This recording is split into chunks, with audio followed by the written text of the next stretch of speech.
The drive back home after those family dinners became the most silent part of my whole week. I would switch off the radio and go over every single thing Ethan had said. Maybe I was overthinking it. Maybe he was just being curious, nothing more. That is what I kept repeating to myself. But somewhere deep down, something would not let it rest. My late wife, Sarah, always followed her gut feeling. She used to remind me, when your heart starts whispering, do not wait around until it has to shout. Those words returned to me every single night. A month later, the whole family gathered again for my granddaughter Lily's birthday party. Balloons covered the backyard. Children were running and laughing everywhere. Smoke rose from the grill. For a little while, everything felt just right.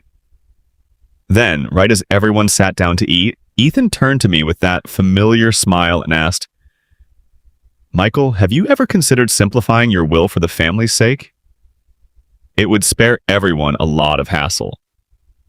The table fell quiet for a brief moment. Emma quickly turned to Lily and asked about her birthday presents, trying to shift attention elsewhere, but I noticed Ethan was still watching me instead of listening to anyone else. I smiled, took another bite of my meal, and calmly answered, "Everything has already been handled." He nodded, though I caught a flicker of disappointment cross his face before he forced another smile back on. That night, sleep would not come. I wandered through my quiet house, staring at old family photographs. Each picture reminded me exactly why I'd worked so hard my whole life. It was never really about the money. It was about leaving my family safe once I was gone. But for the very first time, I started wondering if that same safety net could end up tearing them apart instead. The following morning, without saying a word to anyone, I phoned my lawyer and requested a private meeting. I was not looking for drama or arguments. I simply wanted some peace of mind. I believed I was only going to review my paperwork. I had no clue that this one quiet meeting would expose something I never saw coming. From that point forward, I began to see Ethan in a completely different light. 2 days later, I walked into my lawyer's office holding nothing but a folder of old documents and a mind full of unanswered questions. My lawyer, Mr. Carter, had known me for close to 20 years. The instant he looked at my face, he sensed this visit was not like the others. He asked if something was troubling me. I hesitated a moment before saying, "I am not sure if I am imagining things, but I need to look after my family, even if that means protecting them from someone within our own circle." We spent close to 3 hours going through every page of my will together. Then I made a choice that even surprised myself. I had it rewritten. Not out of any desire for revenge, but because I wanted the truth to come out naturally once I was no longer here. I added one condition that only my lawyer was aware of. Before any beneficiary could receive a single cent, they would all need to sit together while Mr. Carter read aloud a personal letter I had written to each of them. Buried within those letters was a final instruction that could not be overlooked. If anyone tried to pressure, threaten, or manipulate another relative regarding the inheritance before that reading took place, their entire share would be redirected straight to children's charities instead. My lawyer looked at me and gave a quiet smile. "Sometimes," he said, "a will does more than divide money. It reveals someone's true character." After I left his office, I told absolutely no one. Life went on as usual, at least from the outside looking in. But Ethan grew even more curious than before. He suddenly offered to help with my taxes. He asked if I wanted assistance organizing my financial papers. He even insisted on driving me to my doctor visits, even though I had never once asked him to. At first, these gestures seemed thoughtful.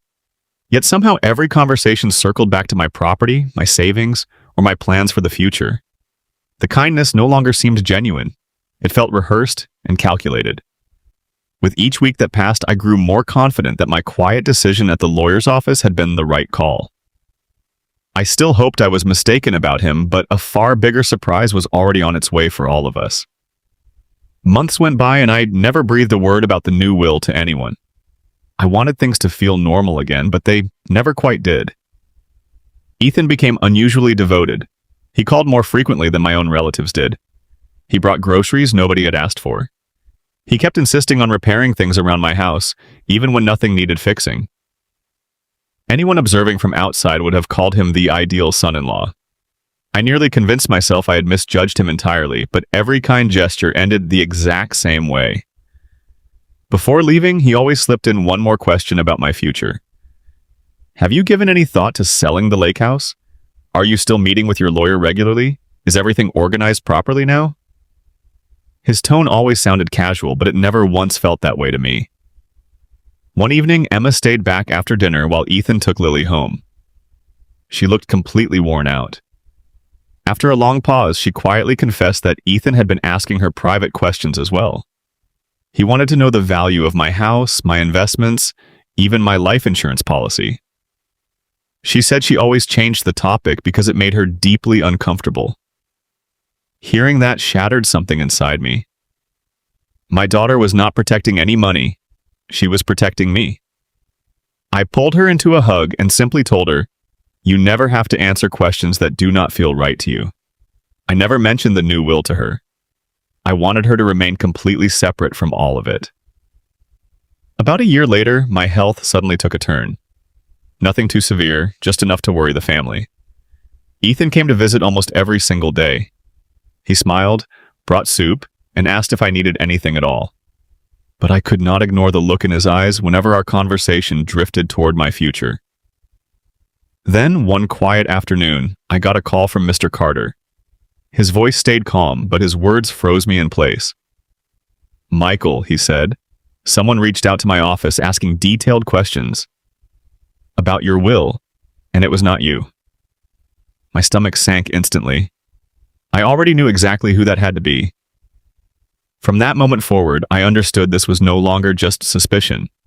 The truth was about to come out in a way none of us would ever forget. A few months later, my health improved, and I felt grateful for every new morning. But something inside me had shifted permanently. I stopped brushing off the warning signs and began watching people's actions instead of just their words. Then one afternoon, my lawyer, Mr. Carter, called the entire family into his office.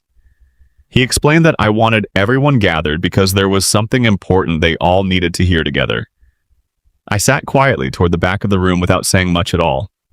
The mood in the room felt heavy. Ethan looked confident, almost restless, as though he had already pictured how this would end. Mr. Carter opened the folder and began reading my personal letters one after another. Every letter spoke of love, of family, and of the values I hoped would carry on long after I was gone. The room remained completely silent. Then he arrived at the final pages of my updated will. Keeping his voice steady, he read aloud the condition I had quietly added. Anyone who had pressured family members, attempted to dig up information about my estate, or tried influencing the inheritance before this very reading would forfeit every single dollar. That entire portion would then go straight to children's charities instead. Before Mr. Carter could even finish the sentence, all the color drained from Ethan's face. He stared down at the floor without uttering a single word. For the first time since I had known him, he could not even fake a smile.